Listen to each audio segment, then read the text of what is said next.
The phone rings. It's your friend asking if you can help them move this weekend. Your stomach tightens. You already had plans to rest after a brutal work week, but the guilt creeps in. Sure, you hear yourself say, as your weekend vanishes before your eyes. Sound familiar? We've all been there, saying yes when we desperately want to say no. The people pleaser in us takes over, and suddenly we're trapped in commitments we resent, exhausted from overextending ourselves. Our time and energy become everyone else's but our own. According to research in the Journal of Personality and Social Psychology, the average person says yes to requests they want to decline about 30% of the time. That's nearly 1/3 of your life potentially spent doing things you don't want to do. The fear of saying no runs deep. We worry people will think we're selfish, uncaring, or not a team player. These fears aren't imaginary. They're rooted in our evolution as social creatures who needed group acceptance to survive. Our brains still process social rejection similar to physical pain. As psychologist Susan Newman points out in her book, The Book of No, our resistance to saying no often comes from childhood conditioning where we learn that pleasing others equals love and acceptance. But there's a profound cost to this habit. Each unwanted yes steals time from what truly matters to you. It breeds resentment. It damages authentic connections. It erodes your sense of self. William Ury, co-author of Getting to Yes, makes a powerful point. The difference between successful people and very successful people is that very successful people say no to almost everything. Warren Buffett echoes this sentiment. The difference between successful people and really successful people is that really successful people say no to almost everything.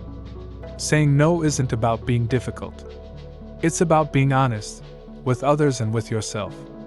The truth is, a reluctant yes is far more damaging than a respectful no. When you say yes from a place of guilt or obligation, you show up with half-heartedness. You breed resentment. You teach others that your boundaries don't matter.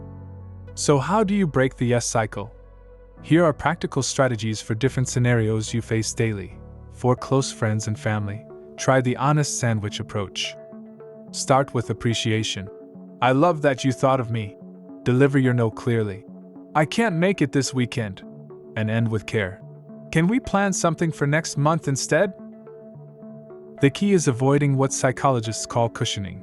Those vague maybes and excuses that leave the door open and ultimately waste everyone's time.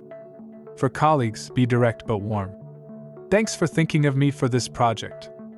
I'm currently at capacity with my current deadlines, so I can't take this on and give it the attention it deserves. Notice there's no apology here. You're making a professional decision, not committing a crime. With strangers or acquaintances, brevity works best. A simple, "I won't be able to," is sufficient. No elaborate explanations needed. Remember, you don't owe strangers your time or detailed justifications. For bosses and higher-ups, frame your no in terms of priorities.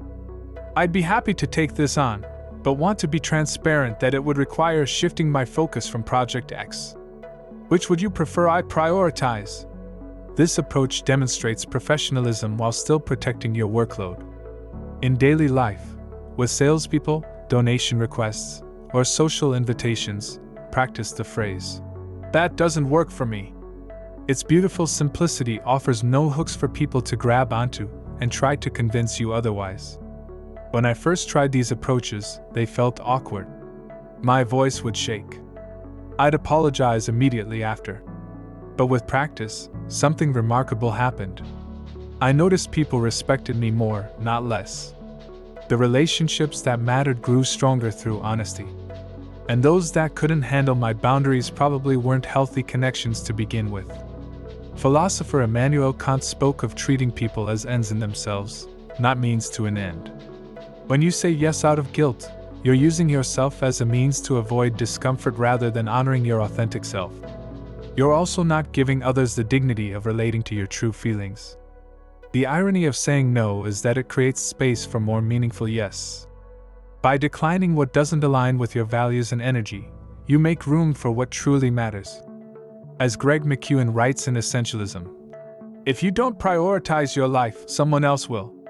The art of the guilt-free no rests on a simple truth. your time is finite. Every yes is implicitly a no to something else. When you say yes to that extra project, you're saying no to time with family. When you agree to plans you don't want, you're declining rest your body needs.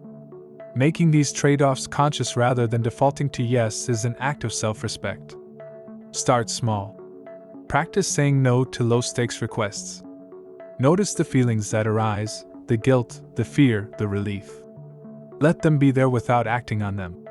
Each tiny no builds the muscle for bigger ones.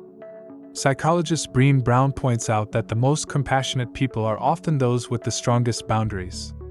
They understand that clear limits prevent burnout and resentment, allowing them to show up fully when they do say yes. After years of reluctant yes, I found that most fears about saying no never materialize. People rarely end friendships over a declined invitation. Bosses typically respect employees who communicate their bandwidth honestly. The apocalypse doesn't arrive when you say no to the PDA fundraiser. The space between stimulus and response, as Viktor Frankl noted, is where our freedom lies. When someone makes a request, take a breath. Create distance between their ask and your answer. Say you'll check your schedule. Sleep on it. This pause helps distinguish between guilt-driven responses and authentic ones. Remember that no is a complete sentence. You can elaborate if you wish, but you're not required to. As author Cheryl Strayed puts it, you don't have to explain or justify your feelings to anyone. The path to saying no without guilt isn't about becoming callous or selfish. It's about recognizing that your time and energy are precious resources that deserve conscious allocation. It's about understanding that healthy relationships thrive on honesty, not obligation. Each time you honor your limits with a thoughtful no, you're not just protecting your time, you're modeling for others that they can do the same. You're contributing to a culture where authenticity trumps people-pleasing, where relationships are based on mutual respect rather than obligation. The next time that phone rings with a request that makes your stomach tight, remember, you have permission to pause, to consider, and to decline.